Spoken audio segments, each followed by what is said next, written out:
L'hiver arrive, votre véhicule est prévu pour les températures négatives, il faut simplement prendre quelques petites précautions avant l'hivernage.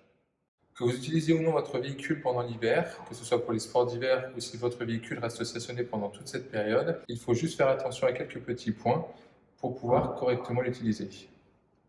Il y a 3 points importants à retenir: l'entretien des ouvrants et des caoutchoucs, l'entretien des batteries moteurs et cellules, et surtout la mise hors gel et l'entretien du circuit d'eau.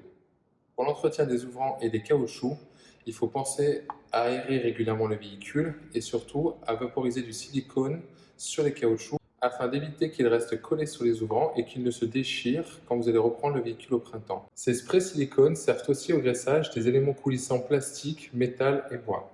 Pour les batteries de la cellule, si celles-ci contiennent un bouchon, il faut bien évidemment vérifier le niveau dans cette batterie. Pour les batteries AGM, gel ou lithium, il est surtout recommandé de faire une charge complète avant l'hivernage, comme pour les autres batteries. Et ensuite, il est recommandé d'effectuer une charge d'à peu près une journée et demie, 2 jours, une fois par mois, afin d'entretenir celle-ci. Pour l'ensemble du porteur, il est recommandé de circuler à peu près 1 ou 2 fois par mois avec le véhicule, 30, 40, 50 km, afin de faire fonctionner tous les éléments du moteur.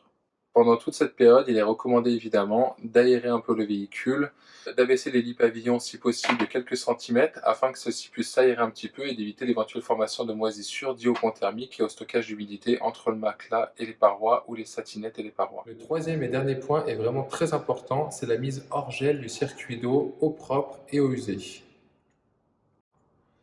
Le principe est simple. Il suffit de vidanger vraiment la totalité du circuit, donc réservoir, chauffe-eau et circuit d'eau complet, donc la tuyauterie et les robinets, ainsi que le WC et bien sûr les réservoirs d'eau usée.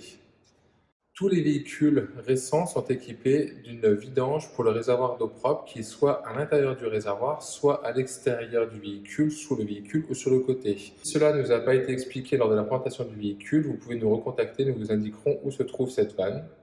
Pour les chauffe-eau seuls, une vanne jaune de vidange sert donc de clapet et de vidange. Pour les combinés Truma, vous avez une frost control comme celle-ci qui sert du coup à la vidange automatique et manuelle du circuit complet. Donc en 1, on vidange le réservoir d'eau propre complètement. En 2, on vidange le ballon d'eau chaude, chauffe-eau seul ou combiné chauffage-chauffe-eau. Et en 3, on met en fonctionnement la pompe, qu'elle soit immergée ou externe, à l'aide de son interrupteur et en ouvrant les robinets. Ne pas oublier les éléments des différents lavabos au robinet, mais également la douche, également les toilettes. Une fois tout le circuit vidangé, bien penser à couper la pompe afin d'éviter que la pompe tourne continuellement dans le vide. Soit en appuyant sur le bouton de coupure sur le tableau de commande, soit sinon pour les modèles immergés de retirer directement le fusible sur la centrale électrique. Donc pour la vidange et l'hivernage du circuit d'eau, on vide le réservoir d'eau propre, on vide le chauffe-eau, on vide la tuyauterie avec la pompe, on laisse les robinets ouverts, position moitié eau chaude, moitié eau froide, et on pense bien couper la pompe immergée ou externe. On n'oublie pas également la purge du réservoir d'eau sale et de bac à matière pour les toilettes.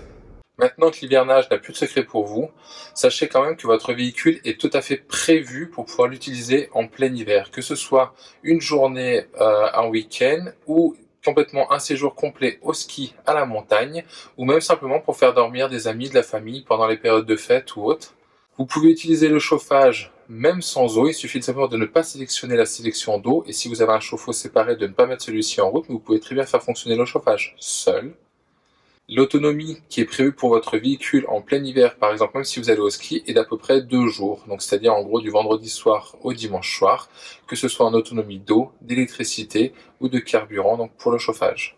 Si vous avez un doute ou des questions par rapport à votre véhicule ou en général, surtout n'hésitez pas à nous contacter par mail ou par téléphone afin qu'on puisse répondre à votre demande, que vous puissiez vraiment pleinement utiliser votre véhicule et l'entretenir pour pouvoir repartir au printemps de façon top.